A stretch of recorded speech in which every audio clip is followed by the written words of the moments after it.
সর্বপ্রথম একটা জিনিস লক্ষ্য করেন, ওইটা হচ্ছে আমাদের ওয়েবসাইট। আমাদের ওয়েবসাইটে কিন্তু কোনো ডিজাইন করি নাই, জাস্ট কি করলাম, আমি শুধু আমাদের একটা পোস্ট কমপ্লিট করলাম আমার ওয়েবসাইটের মধ্যে। এটা হচ্ছে আমাদের ওয়েবসাইট। ধরেন আমি একটা সিম্পল জিনিস দেখাই, তারপর আমি আমার ওয়েবসাইটে আসব। আমি আপনাদেরকে আজকে দেখাবো কি, দেখেন আমাদের টেকনিক্যাল ইস্যু মানে একটা ওয়েবসাইটের ত্রুটিগুলো আমি বের করবো আজকে। এর ভিতরে টেকনিক্যাল ইস্যু সর্বপ্রথম ধাপ হচ্ছে আমাদের robot.txt।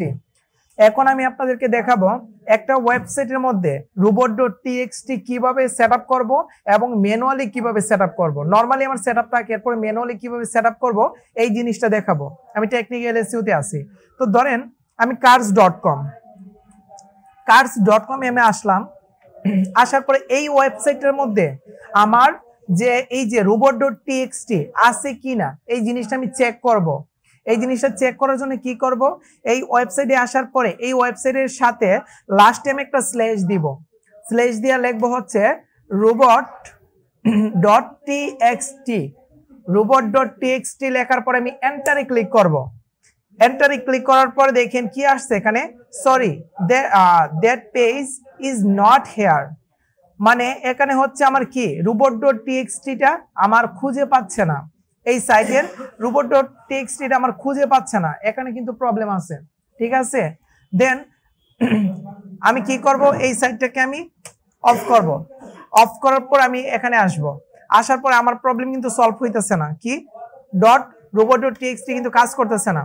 একটা কাজ করব, sitemap.xml দেখি এটা আছে কিনা। তার মানে এই ওয়েবসাইটে প্রবলেম আছে, ঠিক আছে। তো আমি দেখি আমার ওয়েবসাইটের মধ্যে সবকিছু আছে কিনা। আমি যদি আমার ওয়েবসাইটে আসি, আসার পরে স্ল্যাশ দিয়ে যদি আমি লিখি robot. এখানে একটা প্রবলেম আছে, আমি একটা প্রবলেম ফেস করছি, কারণ হচ্ছে আমি কিন্তু রোবট লিখছি কিন্তু এখানে কিন্তু রোবট হবে না। cars.com এ আসি, আসার পর রোবট হবে না, এখানে রোবটস হবে, robots.txt। robots.txt লেখার পরে আমি দেখব ওই ওয়েবসাইট robot.txt আছে কিনা। এখন দেখেন কিছু কি আছে, কোড আছে না, এই যে ইউর আর্জেন্ট অ্যালাউ তারপর ডিসঅ্যালাউ এইটা হচ্ছে আছে। তার মানে এই ওয়েবসাইটে কি আছে, robot.txt সেটআপ আছে কিনা, এখান থেকে দেখতে পারলাম আসলে কিন্তু ঠিক আছে। আমাদের একটা ভুল হয়ে গিয়েছিল, রোবট দিয়েছিলাম, রোবট হবে না, ওইটা হবে রোবটস হবে, রোবটস। তারপর আমি যদি আমার সাইটে চেক করে দেখি আমার সাইটে আছে কিনা, তখন আমি কি করব, স্ল্যাশ দিব। স্ল্যাশ দিয়ে লিখবো হচ্ছে robots.txt। এখন সার্চ করে দেখি, দেখেন আমার সাইটে আছে কিনা, বলেন তো আছে কিনা। আমার সাইটে আছে, তার মানে আমার সাইটে কিন্তু একদম নিউ একটা সাইট। তারপর আমার robot.txt আছে, তার মানে কি এখানে আসেন, আমার যখন একটা ওয়েবসাইট তৈরি করি, রাফি কথা বলেন কেন, আমি যখন একটা ওয়েবসাইট তৈরি করার পরে তারপরে হচ্ছে আমি কি করলাম, আমি দুইটা প্লাগইন ইনস্টল করলাম। দেখেন আমার ওয়েবসাইট এখন আসেন, আমার ওয়েবসাইটে আসার পর আমি যদি প্লাগইনে আসি, প্লাগইনে ক্লিক করি, প্রথম কিন্তু আমি কি করলাম, আমি র্যাঙ্ক ম্যাটটা সেটআপ করলাম। সেটআপ করে কি আমি এসইও করছি না, পোস্টে এসইও করছি। এরপরে আমি কি করছি, র্যাঙ্ক ম্যাটটা সেটআপ করার পরে আমি ইয়োস্ট যে প্লাগইনটা আছে ওইটা আমি সেটআপ করে নিয়েছি। কেন সেটআপ করে নিয়েছি, কারণ ইয়োস্ট ফরহাদ কথা হইতেছে, আমি যখন ইয়োস্ট প্লাগইনটা সেটআপ করে নিয়েছি, সেটআপ করার কারণে আপনার যে ওয়েবসাইটে একটা জিনিস লক্ষ্য করেন, এই যে robot.txt এক, দ্বিতীয় সাইট ম্যাপ, তৃতীয়ত হচ্ছে ক্যানোনিক্যাল, এই যে তিনটা জিনিস, এই তিনটা জিনিস সাথে হচ্ছে আমাদের স্কেমা, চারটা জিনিস। এই চারটা জিনিস আমাদের যখন ইয়োস্ট প্লাগইনটা এবং হচ্ছে র্যাঙ্ক ম্যাথ প্লাগইনটা সেটআপ করব, এই চারটা জিনিস অটোমেটিক্যালি সেটআপ হয়ে যাবে, এইটা আমি এখন দেখবো আসলে সেটআপ হয়েছে কিনা। আমি একটা করে শেষ করব। প্রথমে আসেন robot.txt। আচ্ছা আমার সাইটের মধ্যে robot.txt আছে কিনা, আছে, তার মানে আছে, কিন্তু রোবটটা আছে, তার মানে আমার সাইটে স্ক্রল করা হয়ে গেছে। এটা আমি চেক করে দেখতে পারলাম। এখন আমি কি করব, এখন হচ্ছে আমি এই রোবটটার মাধ্যমে আমি একটা কাজ করব যে একটা জিনিস আমি একটা অ্যাড করতেছি, হয়তো আপনাদের অ্যাডভান্স হয়ে যাচ্ছে, একটু মনোযোগ সহকারে দেখবেন। আমার যখন একটা ওয়েবসাইট তৈরি করি, তখন আমার ওয়েবসাইটের মধ্যে ধরেন 100টা পোস্ট আছে, 5টা পেজ আছে। তাহলে যদি আমি রোবটটাকে বলি আমার ওয়েবসাইটে আসার জন্য, আমার ওয়েবসাইটে আসলো রোবটটা, আসার পরে তারপরে আমার 100টা পোস্ট আর 5টা পেজ, কয়টা হয়েছে, 105টা। টোটাল 105টা পেজের মধ্যে কি রোবটটা স্ক্রল করবে না, স্ক্রল করবে। যদি স্ক্রল করে আমি চাচ্ছি যে আমার যে 100টা পোস্ট আছে, 100টা পোস্টের মধ্যে 2টা পোস্ট আছে, ওইটা গুগলের হাতে কি করব না, হস্তান্তর করব না। গুগল এটা যেন স্ক্রল না করে তার জন্য এই 2টা পেজকে আমি অফ করে রাখবো। এরকম প্রয়োজন পড়ে না? এরকম প্রয়োজন পড়ে। যেমন আপনাদের যে অ্যাডমিন প্যানেল আছে আপনাদের ওয়েবসাইটের, অ্যাডমিন প্যানেলকে আপনি গুগলের হাতে তুলে দিবেন?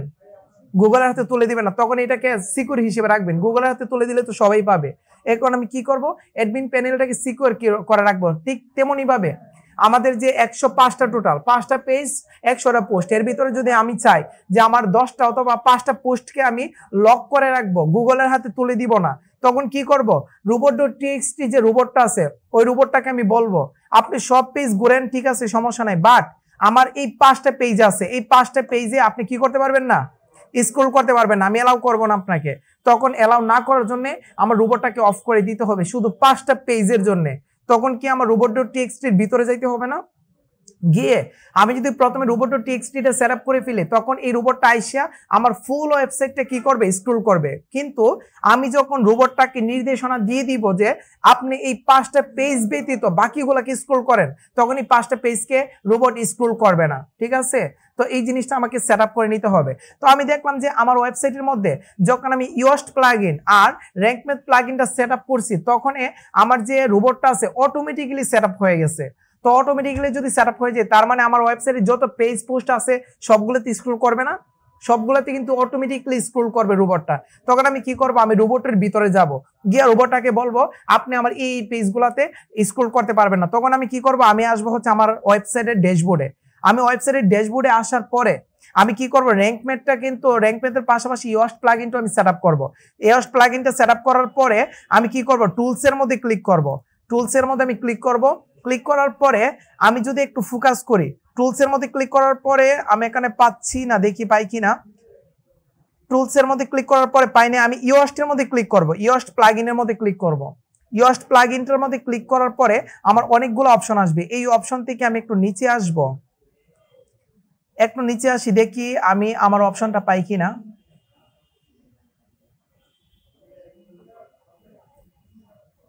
একটু আগে মাত্র পাইছিলাম, এখন কি হয়েছে,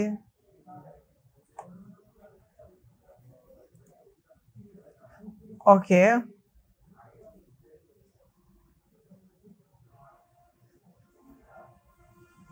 ফাইল এডিটর নামে একটা অপশন পাবো আর কি, আমরা ফাইল এডিটর নামে একটা অপশন পাবো।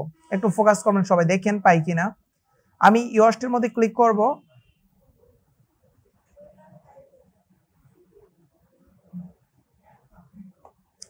ফাইল এডিটর,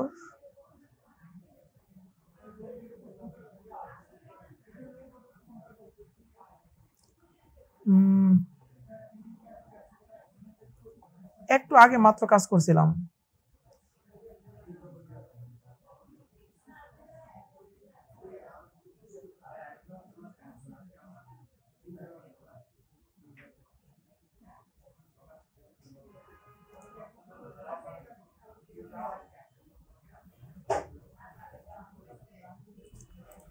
আচ্ছা আমি যদি ড্যাশবোর্ডে আসি দেখি তো পাই কিনা। ড্যাশবোর্ডে থাকবে না, এটা ফাইল এডিটর সাধারণত আমাদের থাকে হচ্ছে ইয়োস্টের মধ্যে। এটা থিম না, এটা থিম ফাইল এডিটর, থিমে গেলে হবে না, এটা আমার যাইতে হবে ইয়োস্টের মধ্যে। এই যে পাইছি দেখেন, আমি যদি এখানে আসি ইয়োস্টের মধ্যে আসার পর টুলস আছে না, আমি টুলসের মধ্যে ক্লিক করি, দেখি পাই কিনা। এখন পাইছি। আমি ইয়োস্ট প্লাগইনের ভিতর থেকে এই যে টুলস আছে না, এই টুলসের মধ্যে ক্লিক করব। ক্লিক করার পরে কিন্তু আমি টুলস ইয়োস্ট প্লাগইন পাইছি। পাওয়ার পরে আমি একটু স্ক্রল করে নিচে যাব, এই যে দেখেন ফাইল এডিটর পাইছি সবাই। এই ফাইল এডিটরের মধ্যে ক্লিক করব। ক্লিক করার পরে এই যে দেখেন, এই যে robot.txt পাইছি সবাই। এই রোবটটা আমার বর্তমানে আমার ওয়েবসাইটের মধ্যে এলাও আছে। এখন একটা জিনিস লক্ষ্য করে দেখেন, এইটা হচ্ছে আমাদের রোবটের কোড, এখান থেকে শুরু এখানে শেষ, এটা হচ্ছে আমাদের রোবটের কোড। এই কোডের মধ্যে একটা জিনিস লক্ষ্য করা আছে যে ইউজার, তারপরে হচ্ছে হাইপেন এজেন্ট কোলম, তারপরে একটা স্পেস দিয়ে আমাদের স্টার চিহ্ন দেওয়া আছে। এইটা দিয়ে বোঝানো হয়েছে যে আমার রোবটটাকে আমি সব দিক দিয়ে অ্যালাউ করে দিব। সব দিক দিয়ে অ্যালাউ করে দিব মানে আমার সব পেজ স্ক্রল করতে পারবে। এখন ধরেন আমি আমার ওয়েবসাইটে আসলাম, আসার পর আমি চাচ্ছি আমার সব পেজ স্ক্রল করে, বাট এই যে পেজটা আছে এই পোস্টের মধ্যে ক্লিক করব, করলে কিন্তু এই পোস্টটা আমার এখানে শো করবে, এটা কিন্তু আলাদা একটা পেজ।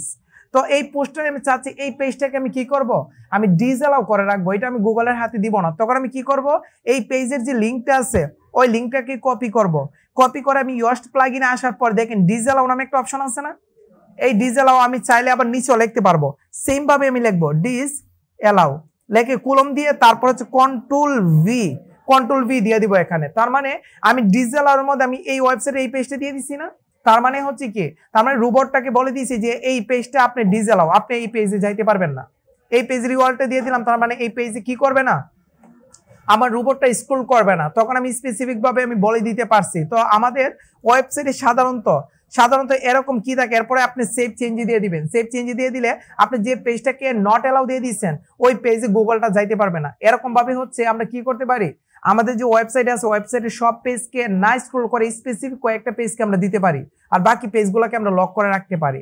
এটা হচ্ছে রোবটের কাজ। আমি সেভ চেঞ্জ দিয়ে দিই, এটা হচ্ছে রোবটের কাজ। এই রোবটটা আপনারা সবাই বুঝতে পারছেন কিনা এই রোবটটা? আর এই রোবটটাকে আমার সেটআপ করতে হয়েছে, আমার কিন্তু সেটআপ করতে হয় নাই। এই রোবটটা অটোমেটিকলি আমি যখন আমার ওয়েবসাইটের ভিতরে ইয়োস্ট প্লাগইনটা এবং র্যাঙ্ক ম্যাথ দুইটাকে আপনাদের সেটআপ করতে হবে, যদি একটা করেন আর একটা না করেন তখন আমার সঠিকভাবে টেকনিক্যাল ইস্যুর কাজ করবে না। তাই আমি র্যাঙ্ক ম্যাথ এবং ইয়োস্ট দুইটা প্লাগইন আমি ইনস্টল করব, ইনস্টল করার পরে তারপর আমি কি করব, আমার ওয়েবসাইটে যাওয়ার পরে আমার ওয়েবসাইটের মধ্যে গিয়ে আমি কি প্রথমে স্ল্যাশ দিয়ে লিখবো হচ্ছে robots.txt। লেখার পরে আমার যদি এরকম কোড পাই ইউজার এজেন্ট এরকম কোড পাই, তখন আমি বুঝবো যে আমার ওয়েবসাইটের মধ্যে robot.txt এটা অ্যালাউ আছে। আর যদি এরকম কোড না পাই, যদি নট ফাউন্ড লেখা থাকে, তখন বুঝবো আমার অ্যালাউ নাই। তো এইটাকে আমাদের কি করতে হবে না, ম্যানুয়ালি করতে হবে না, এটা অটোমেটিকলি হয়ে যাবে। ওকে, এই রোবটটা আমার অটোমেটিক্যালি হয়ে যাবে। যদি আপনারা প্রবলেম ফেস করেন যে না এই রোবটটা হইতেছে না, এরকম ভাবে অটোমেটিক্যালি সেটআপ হইতেছে না, তখন কি করতে হবে, তখন আমার ম্যানুয়ালি সেটআপ করতে হবে। আর ম্যানুয়ালি সেটআপ করতে হলে কি করতে হবে, আপনাদের ইয়োস্ট প্লাগইনে যাবেন, যাওয়ার পর টুলসে যাবেন, টুলসে যাওয়ার পরে আপনাদের এই রোবটে আসবেন। তখন যদি আপনি ম্যানুয়ালি ক্রিয়েট করেন তখন এইগুলা কি থাকবে, এগুলো থাকবে না। তখন আপনারা কি করবেন, তখন আপনাদের স্লাইডে আসবেন, স্লাইডে আসার পরে দেখেন robots.txt নিচের যে স্লাইডটা আছে, এই যে দেখেন এই যে নিচের স্লাইডটা আছে না, এটা হচ্ছে robots.txt একটা রোবট সেট করার জন্য একটা কোড আছে। এই কোডের ভিতরে সাইট ম্যাপের ভিতরে beautymaximo.blogspot.com এই যে ওয়েবসাইটের নামটা, এই ওয়েবসাইটের নামের পরিবর্তে আপনাদের ওয়েবসাইটের নামটা দিয়ে দিতে পারবেন না? আপনাদের ওয়েবসাইটের নামটা দিয়ে এই ফুল আপনার কোডটাকে কি করবেন, এই ফুল কোডটাকে আপনারা কি করবেন, কপি কন্ট্রোল সি দিয়ে কপি করে সরাসরি এই প্লাগইনের এই পজিশনে আসার পরে এখানে কি করবেন, পেস্ট করে দিবেন। পেস্ট করে তারপরে হচ্ছে আপনারা সেভ চেঞ্জ দিয়ে দিবেন, দেখবেন অটোমেটিক্যালি ম্যানুয়াল ভাবে কি হয়ে যাবে, আমার robot.txt টা সেটআপ হয়ে যাবে। সবাই ক্লিয়ার কি না এই জিনিসটা? সবাই ক্লিয়ার? এই জিনিসটা আপনারা ম্যানুয়ালি করতে পারবেন। আর আমাদের ইয়োস্ট আর র্যাঙ্ক ম্যাথ যদি আমরা সেটআপ করি তখন অটোমেটিক্যালি হয়ে যায়। আর যদি না হয় তখন এরকম ভাবে আপনারা কি করবেন, কোডটা নিয়ে আইসা এরকম ভাবে আপনারা সেটআপ করতে পারবেন, এরকম ভাবে সেটআপ করবেন। এরপর স্লাইডে যদি আসেন, দেখেন আপনারা যদি কোনো পেজকে নট অ্যালাউ করতে চান তখন কি করবেন, ডিসঅ্যালাউ এর ভিতরে যে আপনার স্পেসিফিক পেজ আছে না, এখানে হচ্ছে আপনার পেজের লিঙ্কটা দিয়ে দিবেন। তখন এই পেজটা আপনার কি হবে, এই পেজের ভিতরে আমার রোবটটা স্ক্রল করতে পারবে না। আপনারা যদি চান আরো একটা পেজকে আপনি কি করবেন, আপনি ডিসঅ্যালাউ করে দিবেন। তখন এখানে ক্লিক করে আমি এন্টারে ক্লিক করব, করে আরেকবার ডিসঅ্যালাউ লিখবো, লিখে কলম দিয়ে আরেকটা পেজের লিঙ্ক দিয়ে দিব। এরপর আরেকটা পেজকে করতে চাইলে আরেকবার ডিসঅ্যালাউ লিখবো, কলম দিব, তারপরে আমি আরেকটা লিঙ্ক দিয়ে দিব। এরকম ভাবে যত লিঙ্ক দিবেন কি হবে, তত পেজগুলো কি হবে, ডিসেবল হয়ে যাবে। তার মানে এই পেজগুলা রোবট স্ক্রল করবে না। তবে আমরা সাধারণত সবগুলোকে অ্যালাউ করে দিয়ে দিই। তো এই কোডটা সরাসরি বসে দিলে আপনার ওয়েবসাইটে সমস্ত কিছু দেখতে পারবেন। এরকম ভাবেই আপনারা কি করতে পারবেন, robot.txt টা সেটআপ করতে পারবেন। এই জিনিসটা সবাই ক্লিয়ার কিনা? robot.txt এটা হচ্ছে আমি ফুললি আপনাদেরকে দেখাই দিলাম নরমালি কিভাবে সেটআপ হয়ে যায় এবং ম্যানুয়ালি দেখে দিলাম। যদি কাজ না করে তখন ম্যানুয়াল ভাবে আপনারা সেটআপ করে নেবেন এইটা।